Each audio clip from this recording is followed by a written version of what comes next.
एक मामला संज्ञान में आया था जगदीशपुरा में, जिसमें गोपनीय सूत्रों से ये पता चला था कि पुलिस के कुछ कर्मियों ने, जिसमें एसओ भी इन्वॉल्व थे, और आबकारी टीम ने एक परिवार के कुछ सदस्यों को, जो शायद एक जमीन पे केयरटेकर के रूप में रहते थे, उनको अवैध शराब में और अवैध गांजे में बंद किया था और उसके बाद उस जगह का कब्जा तब्दील हुआ है। जब ये चीजें संज्ञान में आई,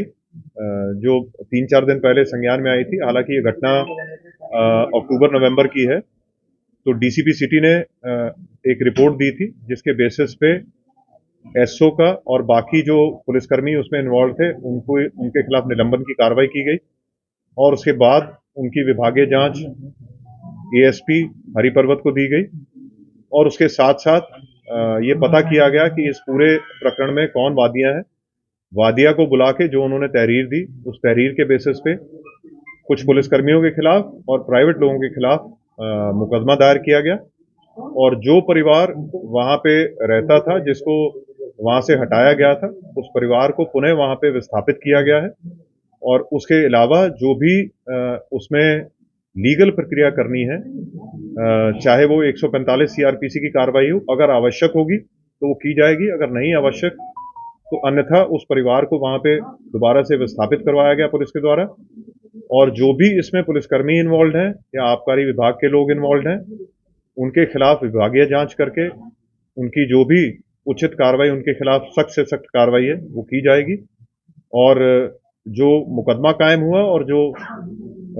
बाकी विभागीय जांच है, इसमें एक एसआईटी का गठन किया गया है जो डीसीपी सिटी की अध्यक्षता में पूरी कार्रवाई करेगी और उस जांच के बाद अगर आवश्यक होगा और भी कोई मुकदमे कायम होने की आवश्यकता होगी तो वो मुकदमे भी कायम किए जाएंगे, चाहे वो उस टीम के खिलाफ हो जिन्होंने अवैध गांजा बरामद किया या उस टीम के खिलाफ हो जिन्होंने वहां से अवैध शराब बरामद की। पहले उसमें जांच होगी और जांच होने के बाद अगर ये पाया जाता है कि ये सारी जो कार्रवाई थी ये गलत कार्रवाई थी, तो वहां मुकदमा भी कायम होगा और भी जो कार्रवाइयां होनी होगी उनके खिलाफ कार्रवाई की जाएंगी। इसके अलावा इसमें जो भी विवेचक हैं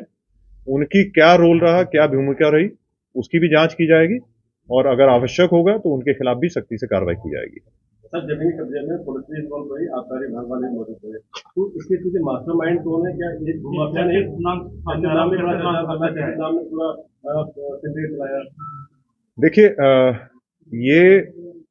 कब्जे करने में लोग इन्वॉल्व रहे हैं पुलिस के या आबकारी विभाग के, ये तो मैं नहीं कह सकता हूं, लेकिन जो मुकदमा कायम हुए हैं उनमें डेफिनेटली इन्वॉल्व रहे हैं और उसमें कौन भूमाफिया या नहीं है, अगर जो वादिया ने जो नाम लिख के दिए हैं वो आप सबको एफआईआर की कॉपी एक दे दी जाएगी। अगर उसके अलावा भी नाम आएंगे तो बिल्कुल उनके खिलाफ भी सख्ती से कार्रवाई की जाएगी। जब हम डिपार्टमेंट के जो लोग हैं उनके खिलाफ कार्रवाई कर रहे हैं तो जो भी इसमें भूमाफिया या कोई और इसमें इन्वॉल्व होगा उनके खिलाफ सख्ती से कार्रवाई होगी। सर, आगे यदि इस तरीके का मामला सामने ना आए और तमाम इस तरीके जो प्रकरण जमीन से संबंधित आते रहते हैं पुलिस के पास, तो क्या सर देखिए, क्या कार्रवाई बहुत क्लियर है कि कोई भी ऐसे जमीन के मामले जो भी डिस्प्यूटेड हैं उसमें पुलिस का कोई रोल नहीं रहता एक्सेप्ट कि वो यथास्थिति मेंटेन करे और ये बिल्कुल क्लियर निर्देश हैं जो हर मीटिंग में सबको बताए जाते हैं, सभी अधिकारियों के माध्यम से, सभी एसओ इंस्पेक्टर्स को भी, सभी चौकी इंचार्जों को, कि पुलिस का मैटर हमेशा ये होता है कि जो वहां पे विस्थापित है, हमारे पास बहुत से कंप्लेनेंट आते हैं जो कहते हैं कि हमारे घर में 25 साल से 30 साल से कोई रह रहा है या दुकान में रह रहा है, तो वो उनको जो लीगल प्रक्रिया अपनी फॉलो करनी है, जो कोर्ट के माध्यम से उनको एविक्शन करवानी है, कोर्ट के माध्यम से एविक्शन करवानी है। पुलिस कोई ऐसा माध्यम नहीं है जिससे कोई किसी को एविक्ट करवा दे, चाहे कोई मामला कितना भी डिस्प्यूटेड हो, कितना भी कोई उसमें किसी को प्रॉब्लम हो, लेकिन उसका तरीका वही है कि उनको कोर्ट को अप्रोच करना होगा। कोर्ट अगर कोई ऑर्डर करती है तो उसके बाद ही पुलिस एक्ट कर सकती है, अदरवाइज पुलिस को यथास्थिति हमें हर हालत में मेंटेन करनी है। ये सर, इसमें एक दूसरा पक्ष था नैनीचंद जैन जिसका नाम चल रहा है, उसके खिलाफ भी कोई कार्रवाई हुई है? देखिए, जो भी इसमें इन्वॉल्व होगा, अगर जो आप नाम ले रहे हैं अगर उनके द्वारा ये किया गया तो वो क्लियर हो जाएगा इन्वेस्टिगेशन में, उन सब के खिलाफ कार्रवाई होगी जो भी इसमें इन्वॉल्व होगा इसको खाली करवाने या कब्जा तब्दील करवाने में। ठीक।